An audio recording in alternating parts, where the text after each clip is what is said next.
Hey, what's up, everyone? Welcome back to House of Footy. It's your boy Ray, and tonight I've got Mac with me. Welcome, Mac. Good evening. Unfortunately, Gio is not able to join us tonight, but on today's podcast, we're going to be reviewing the action from match week 28 of the Premier League, and we'll also preview some of the midweek Champions League games coming up. Before we get into it, don't forget to follow us on our social media, both on X and Instagram. Our handle is @house_of_footy. Also, don't forget to rate, review, and subscribe to us. We are on both Spotify and YouTube. And lastly, feel free to get in touch with us via email. We love hearing from you guys and we want you guys getting involved. Our email is houseoffooty@hotmail.com. Let's get straight into the action, Mac. This past weekend, of course, a lot of action around the title race. And we're going to firstly cover the match that was, I think, going into the weekend, first versus third. Liverpool 1, Man City 1. Both teams split the points, and I guess I'll go into it now. Of course, if you were asked me as a Liverpool fan what I would have wanted from this game, this result would have been perfectly fine, especially after the first goal that Man City scored.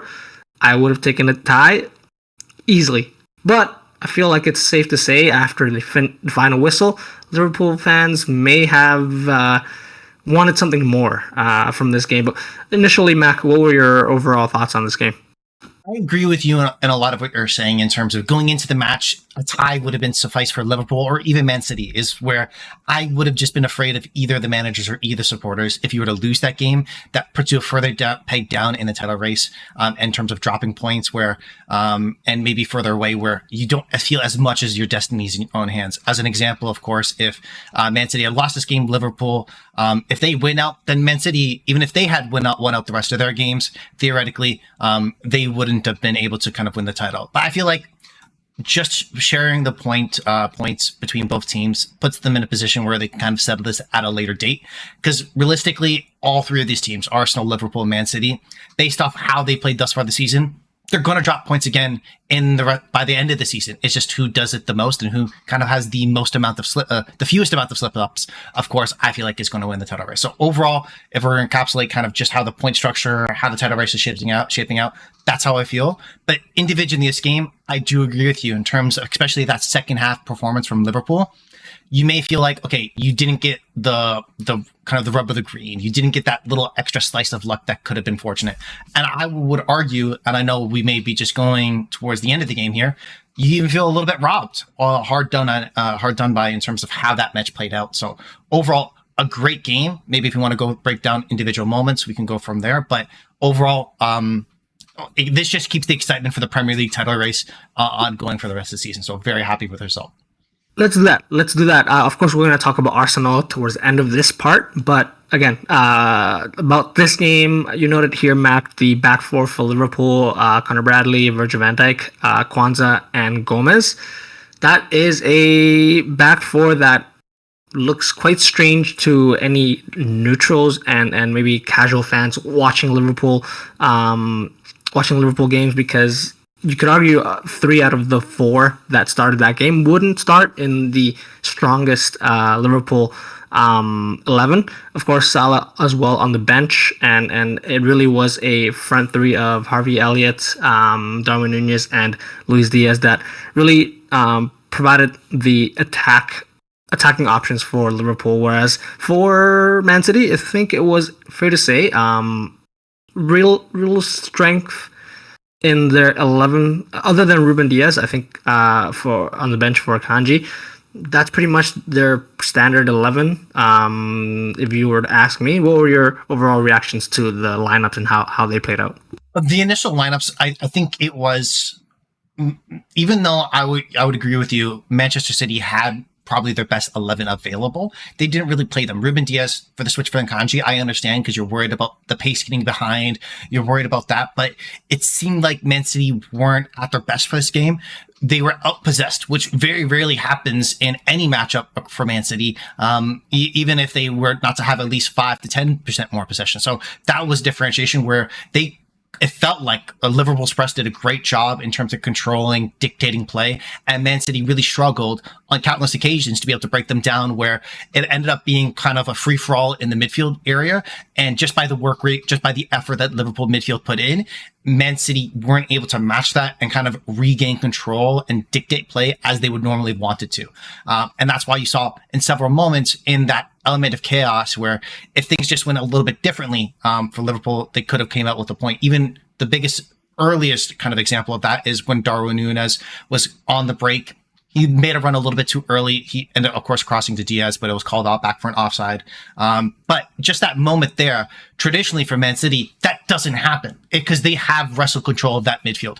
So Liverpool did a great job. That's why I think even though it's a little bit, if you're healthy enough to be on the bench, how come you don't start with Salah? I understand that question. But I do like Harvey being part of the team because he has that pressure in him. He has that athleticism. He has that work rate to be able to apply pressure to different areas of the pitch where maybe some of the other Liverpool wingers in different areas aren't able to do that. So overall, great from Liverpool and how they're able to do that. But that's how kind of the lineup broke out to me. And that's why even towards the end of the game, when Kevin De Bruyne comes off, Julian Alvarez comes off, Kevin De Bruyne and Pep Guardiola don't see the eye to eye in that situation where you see a lot of reactions from Pep in terms of different moments where he's much more animated than he usually was. Because normally there are in terms of the negative aspects, but it was a lot more. So you can see he was getting a little bit flustered and frustrated with how Liverpool applying that pressure.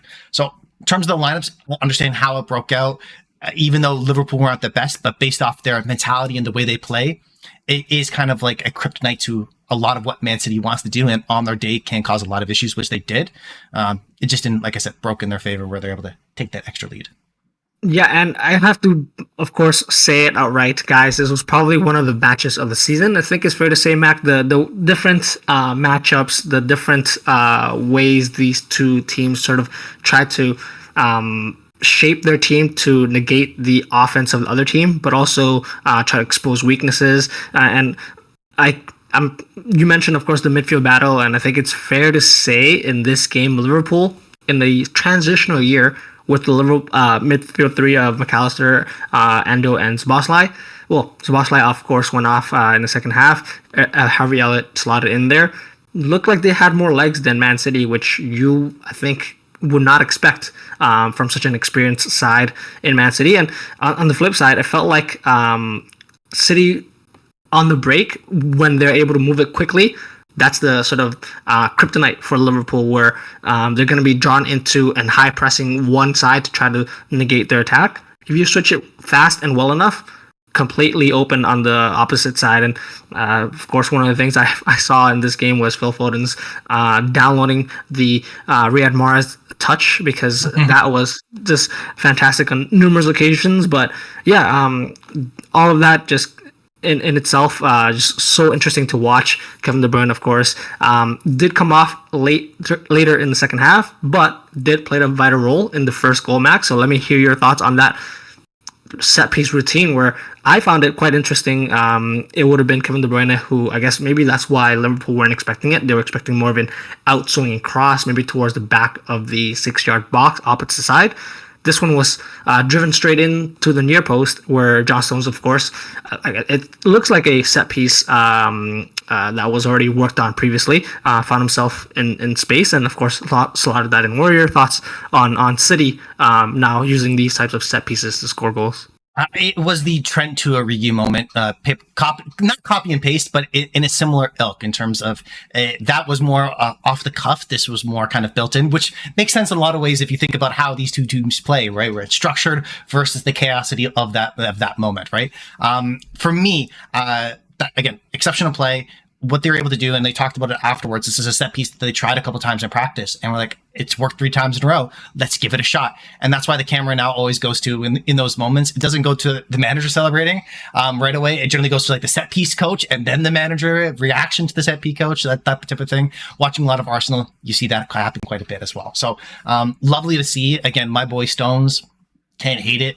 Definitely happy there. But I do think that you're on point with calling out KDB's quality in that moment, because if you think about it, how he has to be able to curve that ball in on the right side with the right foot and still keep the ball in play and not going out, and still apply that curvature to be able to kind of get it onto Stones in that area is very, very difficult. So great call out, great ability, great technique, and well deserved off that moment. I think though that the weird part is that going into that game. I thought that would have settled the nerves for City, where they were able to kind of break down pressure and kind of move forward from there, but they weren't able to do that. So very shocking on that end. What about you? What is there another, I guess, before I guess maybe we go into the second half, is there any other moments from the first half you want to be able to talk about? It seemed like it was, once City got that goal, I'm like, that's it. The loss is here. City will then go on to dominate the possession and eventually carve out chances for Haaland. Kevin De Bruyne, I would definitely say didn't have his best game, and so that kind of in itself made it a sensible choice for Pep to take him off. My only other, I guess, thing I would like to point out would be Erling Haaland, where we did get that matchup, Erling Haaland running at Van Dijk. People are saying Van Dijk did really well. Of course, Haaland still was able to get a shot off, and maybe if you give him another couple of tries, he probably scores 3 out of 5 chances. So not what you want to see, of course, against a player like Erling Haaland.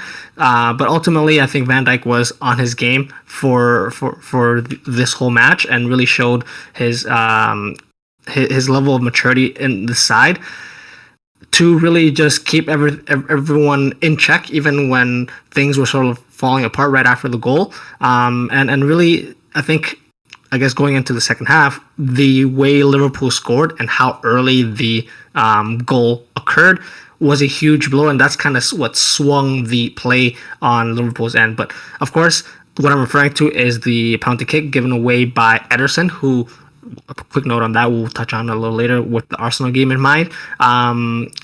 He brings Darwin Núñez out. Of course, I think you could argue Nathan Ake shouldn't have made that pass, or the pass was too soft for him, but the speed that Darwin Núñez was able to turn and run at, quite impressive.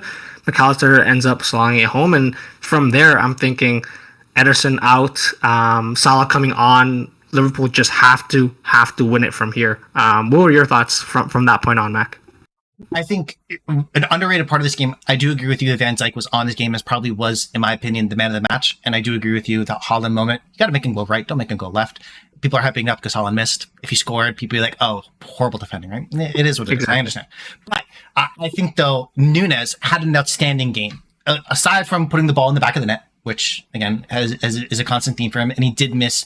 He was just, I would think, a little bit a hair away from scoring a goal after the penalty shout, after the penalty goal, I think shortly afterwards.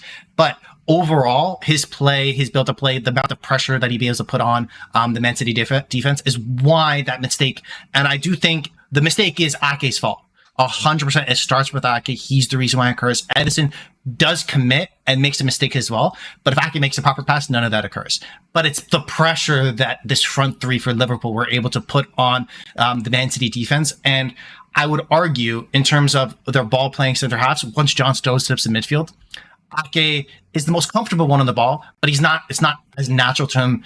Same with Akanji, same with Kyle Walker. That's not their main attribute in possession. It's more so their pace and their positioning, right? So the pressure they were able to apply there was absolutely key. McAllister, when he does take the pen, sticks it away, phenomenally done. Nothing really Ederson could really do about that.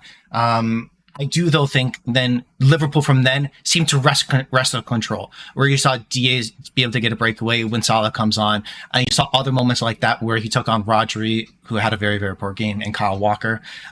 Moments like that where if things just gone a little bit different, if they had that little bit extra quality to finish those opportunities, that they would have come out with all 3 points. So overall, that's why I wanted to shout out Núñez. Great game. Just didn't have that last touch. And for a lot of these other Liverpool players, where they had phenomenal games, they just didn't have that last piece to kind of drag them over the finish line. And of course, one of those players you didn't mention, but of course I know you're referring to, is Luis Diaz, who from periods of this game, and I think that may be why Klopp decided to take Núñez off, because he saw it in Diaz's eyes. He was ready to just take the game by storm and just will his way to create chances for Liverpool. Of course, ultimately, he was the one who missed a couple of chances where you would say on different days he puts them away. But overall, I think Man City did enough to defend those chances well enough. And then, of course, the game ended up on a tie. Could have ended with I guess either way. Doku gets a chance towards the end of the game where he hits it with his left foot, hits the far post, and then, of course, the penalty shout for McAllister, where he's brought down inside the box by Doku himself. Two opportunities, I think, ultimately fair enough. This result, ultimately, I would say Liverpool would feel hard done by, but I'm okay with it. Overall, just looking at how these two teams played and the chances that could have gone either way. And I think even though I think Liverpool would have benefited more from this game, City kind of, as long as they didn't go out with a loss in this game, I think that would have been a good enough result. Of course, they still have Arsenal to play, but that will be at the Etihad, and so that's a little bit of a boost for them. And then, of course, we know their experience and the way they're able to put things right and the run-in for the title. So I think they would feel more confident on that. What do you think about the result, though, and how it affects these both teams? I think if Liverpool do go on to win the title, this will be a game that they'll look back on with a little bit of regret. However, coming out of just this individual matchup, like I said at the beginning, I think a point should be good enough, because if they get the same result in Arsenal's tie Man City in the upcoming game that we'll talk about, of course, towards the end of the month, Liverpool again in a position to go back top of the table. So I think, again, there's still so much to play for. I think there's still going to be so many twists and turns in this title race where it's really hard to nail down. It's just the tough moments where, like the Doku moment individually, where it could have swung either way for either team. And that I do think that was a penalty, if you would ask me, and it should have been called. Unfortunately, it wasn't. So a lot of people came out saying they're robbed.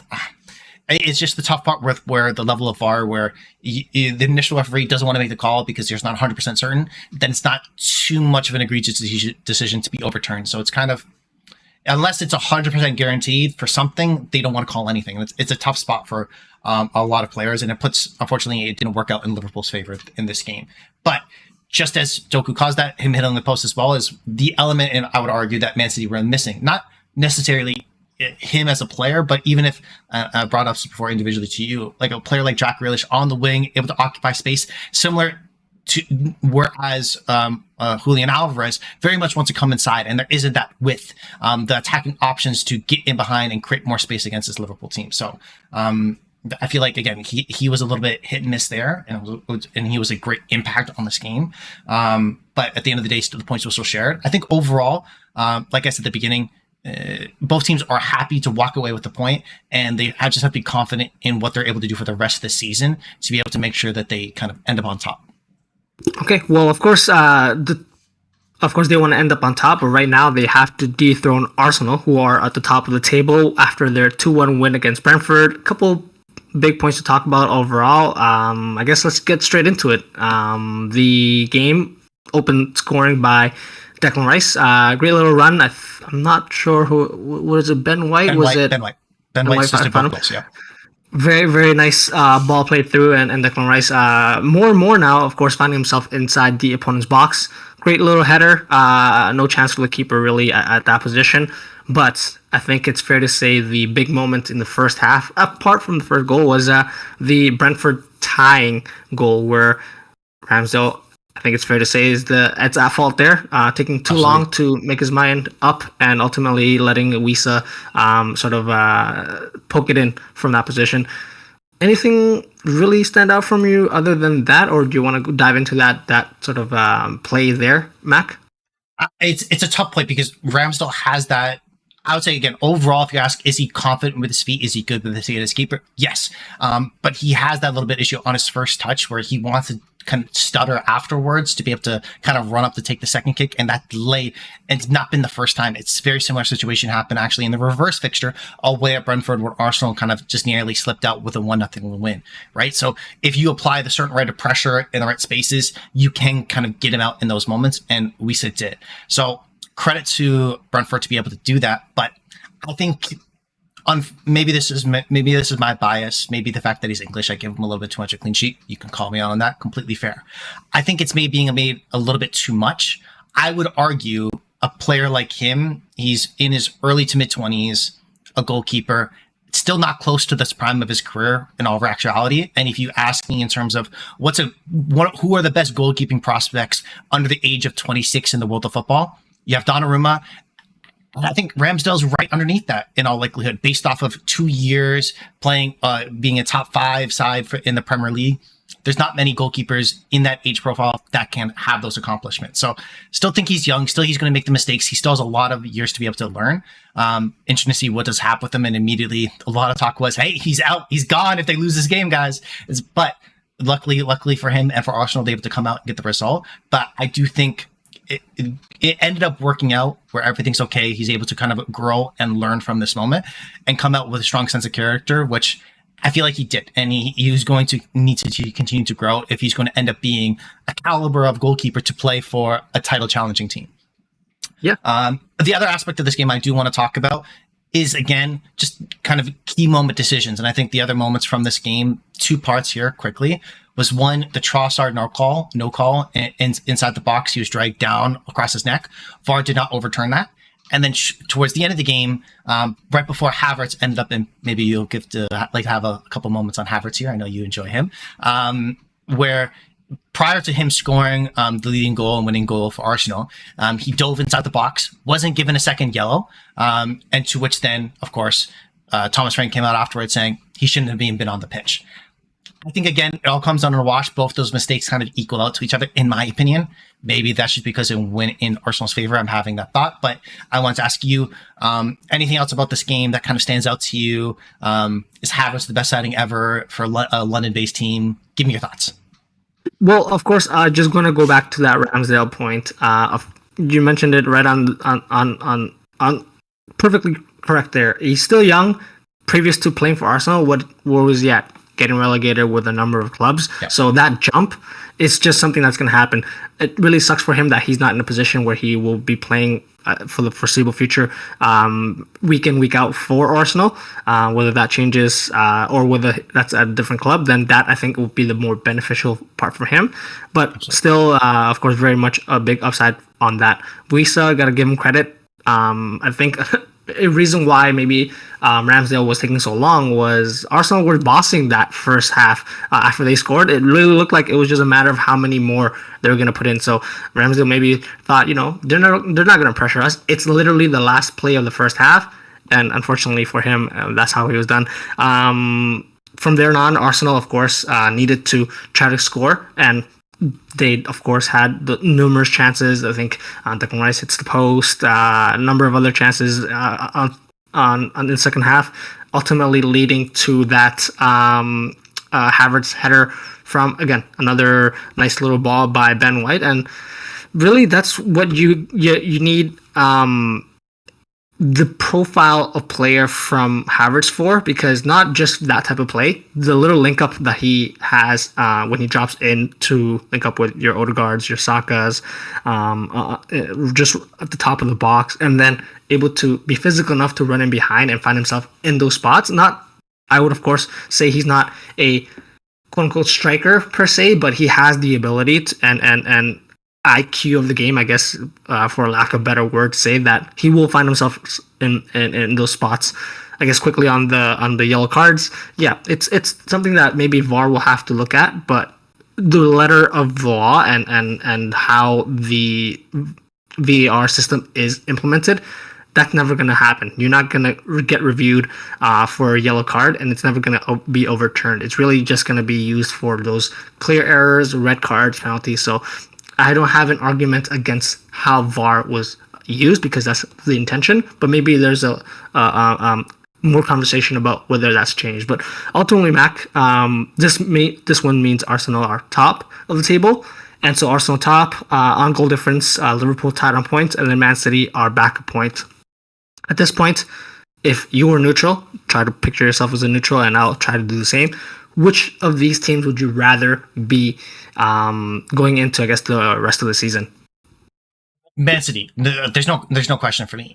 If we just purely based on let's use your realm of world betting odds, I think they have a 43% chance to be able to win the Premier League title. Arsenal about 20, Liverpool are in the mid 30s. Just based off that, then yes, Man City. I would argue they have the slightest easier of the run-in, where they do face the tougher teams at home. Of course, that game against Arsenal will be, I feel like, a clear delineation between these two teams. If Arsenal comes out with a tie, I think then it's really split even between all these three teams. Anything could happen if Liverpool drop points from there. If either of those teams pick up a win at the Etihad, then I think they see themselves in the driving seat less so for Arsenal because they still have to play Chelsea. They still have to play at Spurs as well. A couple other London derbies, which generally they, let's be a little generous here, a little inconsistent in some of those matchups in previous years. So I feel like that is probably, if there is a team to win to still keep it open, it would be Arsenal. But if Man City come out and absolutely ruin them, Arsenal, I feel like, are probably knocked out of the title race, and then it's just Liverpool City. And City, based on, like I said, the run-in, the fact that they have the fewer injuries, they should feel a little bit more confident. And that's just not me. I know you may do. That's just not me saying, hey, I want them to win the least, therefore I'm going to pick them in the most likely position, so I win either way.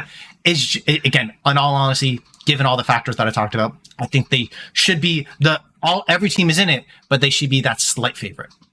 I have to agree there. It's still in their hands if they get that win against Arsenal, and it is at home, so it is a big game that we'll, of course, touch on a lot more closer to the time being. And I guess the little bit about Liverpool is, because I'm a Liverpool fan, I'm okay with the way Liverpool were come out of that result, because it's not really up to us. It's these two heavyweights that are gonna be battling it out for all 3 points, and no matter really who wins, loses, you're still at a point where if you win out, you should still have a chance. Whereas if you're one of the Arsenal cities, this is a must-win game to sort of put yourself in the best position to win. So I guess lucky for me as a Liverpool fan and someone who doesn't need that extra stress, I'll be happy being out of that sort of situation where you have to play another final, which just happened. But it's just fascinating. We're gonna, of course, talk Spurs in the next part, so let's take a quick break, and then we'll touch on sort of that top 4 race as well. So stay with us, guys. Welcome back to Hustle Footy, guys. We are going to continue now discussing the top 4 race in the Premier League with one of the other big important matches that took place this weekend. Aston Villa versus Spurs. And I got to give it to you straight away, Mac. Got to applaud you for your prediction. Gio and I, in our previous podcast, we kind of edged towards Aston Villa. Gio, of course, with his hatred of Spurs. And me really just being impressed by Aston Villa so far, how they've done this season. But really, Spurs, they were able to hold their own, come into the game, of course, very much helped by one of the Aston Villa players getting sent off, which we'll talk about after in a little bit, but really showed that, they're still there, getting this win, cutting that gap between themselves and Aston Villa, and really it's going to be much like the title race and maybe the relegation battle that we'll touch on at a different time. It's still all to play for. So, Mac, overall, what were your thoughts on this 4-0 result by Spurs?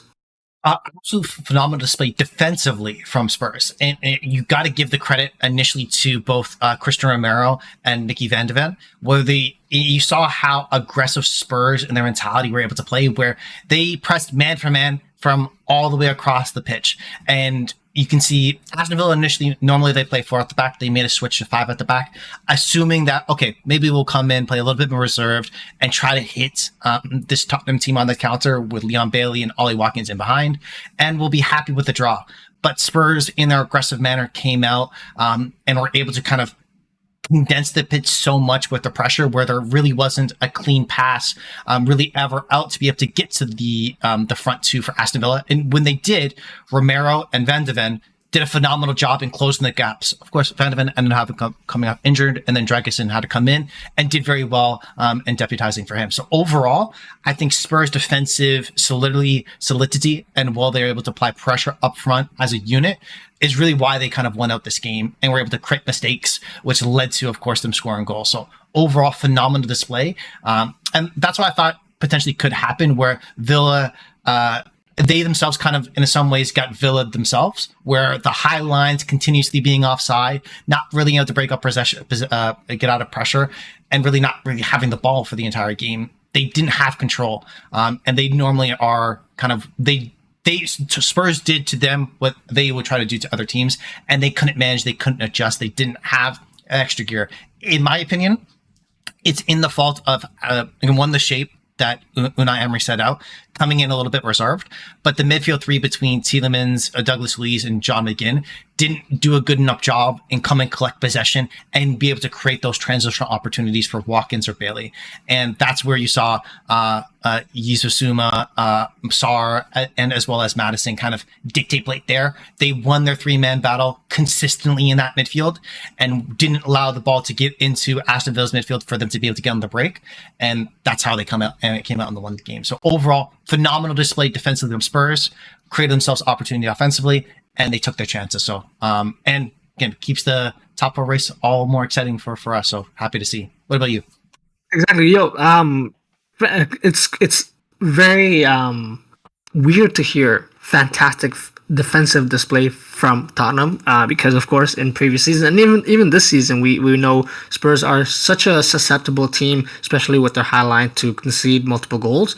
But it really, like you said, it's really Aston Villa now that in multiple occasions this season, we are seeing them kind of fall apart after they concede multiple goals. And maybe we'll go on to talk a little bit more about another team that played today. But that's one of the worries for Unai Emery, and I think it's if they don't score first and they don't sort of have a good foothold in the game, there could be some questions about their ability to dominate games. I know that they have a very, very good midfield still, without a doubt. Like you mentioned, they didn't play the best in this game, but on any given day, probably one of the better midfielders, better midfields in the Premier League.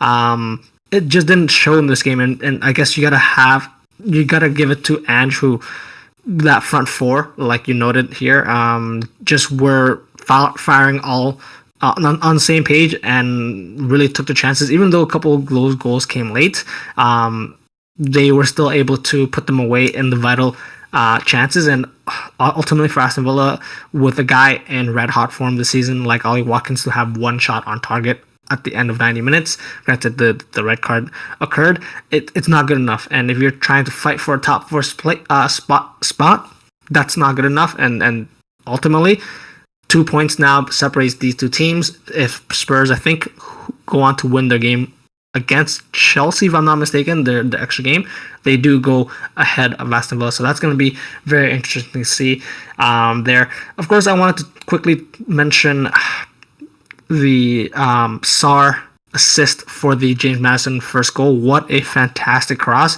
Not only can he, of course, boss midfield, he has the legs to go on a run like that and put that delicious ball, because if you look back at it, he could have cut it back to the top of the post. He could have lofted it to the back post. I think there were numerous runners there, but he was able to find James Maddison, who, credit to him, was brave enough to get in between the two defenders and get that vital touch. Brendan Johnson gets the goal there as well shortly after, and then the John McGinn red card. Any of those moments, Mac, go ahead, you can cook. I want to jump into the very first goal, because you saw the attacking intent. It's like, okay, yeah, we're going to play well defensively.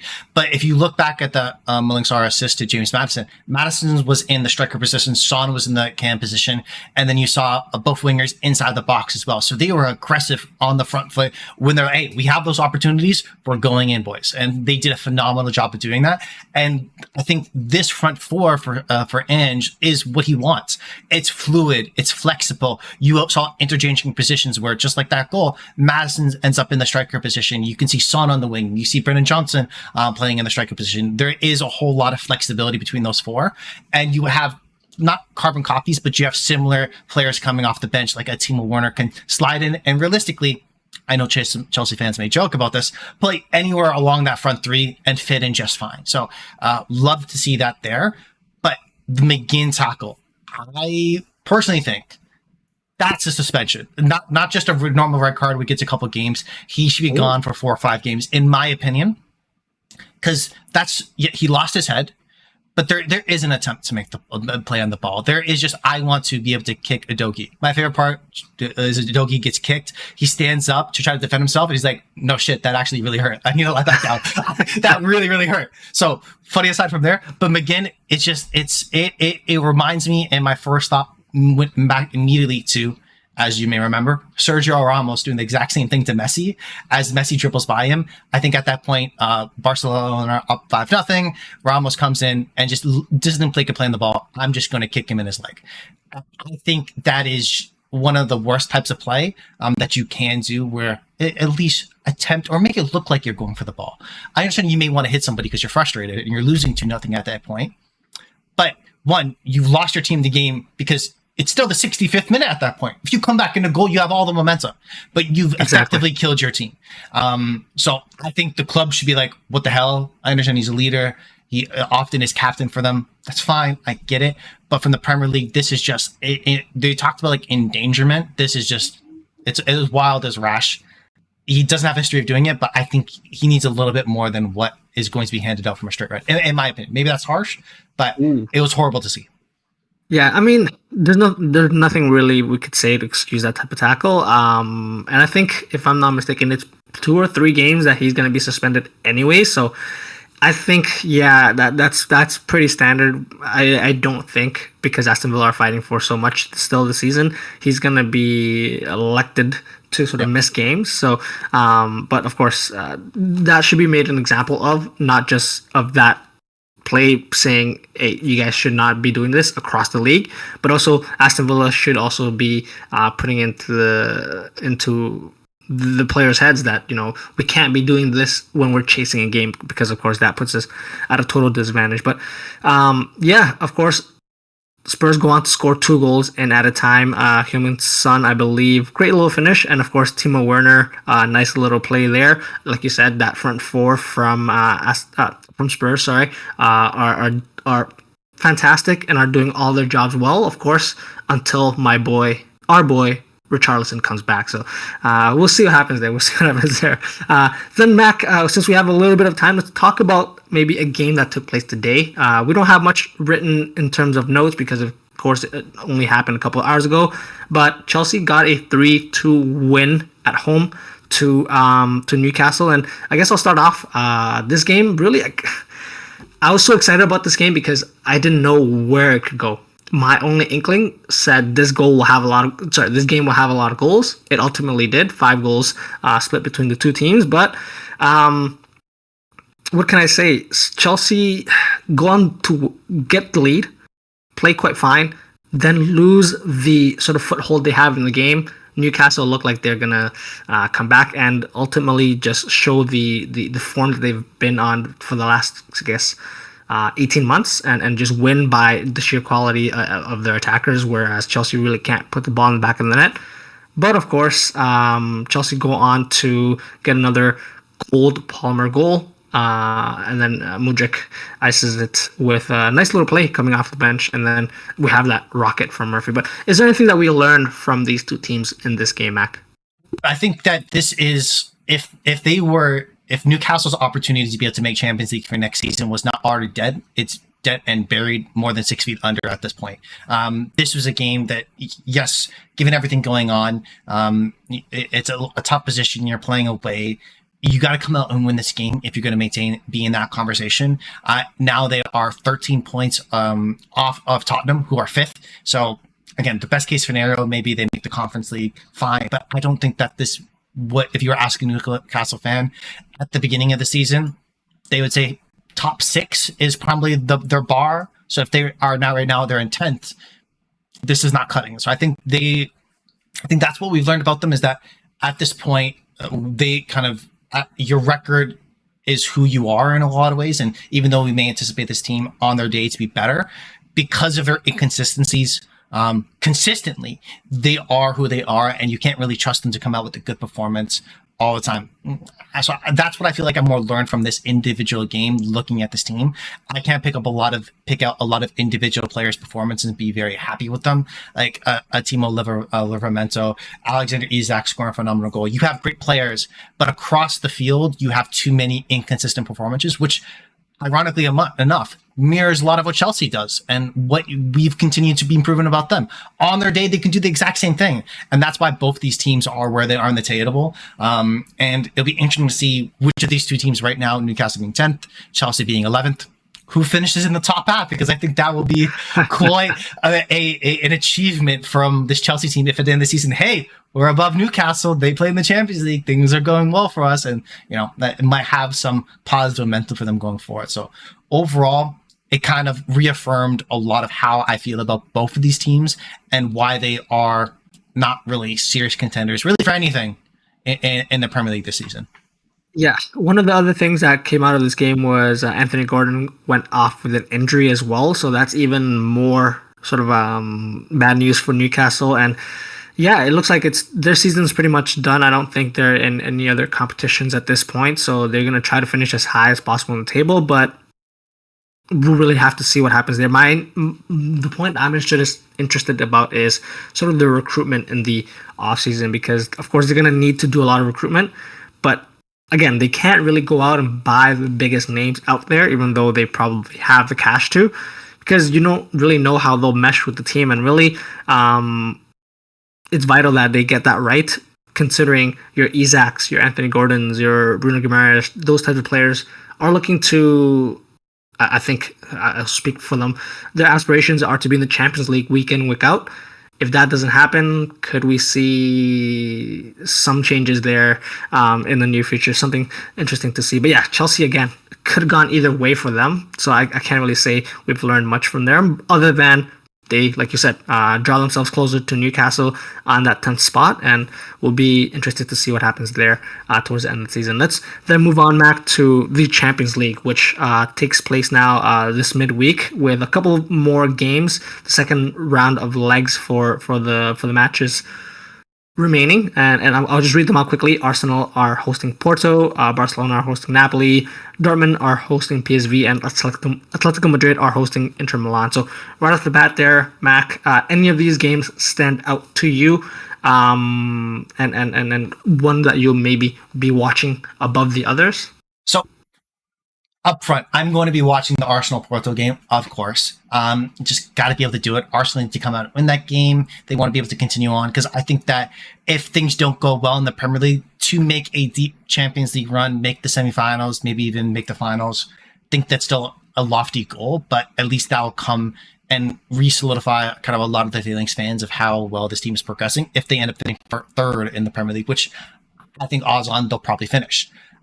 But aside from that, and then kind of take my bias outside of it, I do think that if you look at kind of paper on paper, the Barcelona-Napoli engagement is still the most fascinating to me, because with how these teams need to perform over the course of the next couple of months, specifically in the Champions League, because their domestic seasons are kind of done and dusted.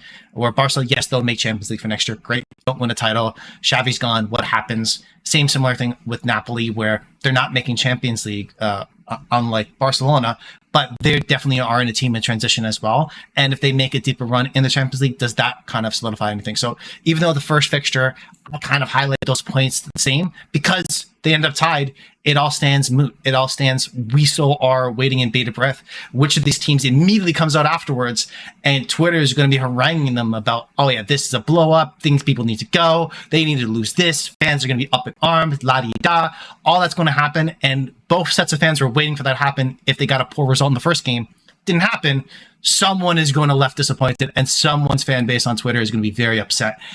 Rightfully so, considering how both the seasons gone for the respective teams. But I think we're going to learn a lot about that team, whoever loses between Barca and Napoli. And that's why, if I had to pick up the four unbiased, I'm zeroing on that. What about you? Yeah, really, I guess I'll come out and say it. I don't see a way for PSV to go through. They did tie the first game, and Dortmund, of course, are at home, and I think they have enough to put PSV away. Inter Atletico, both teams actually rotated their squads a lot in the past weekend, of course, with this match coming up. I'm interested to see what will happen there, because yeah, it's tough, because we're saying time and time again, and season after season, what happens with Simeone after Atletico ultimately don't win the league and don't go far enough in the Champions League. It could be said, I mean, you can just copy and paste the script from previous seasons. Is this the end of his tenure there? Will there be a lot of changes with Atletico there in the offseason? I think regardless of what happens in this tie, that will probably happen, but still a lot to play for in this game.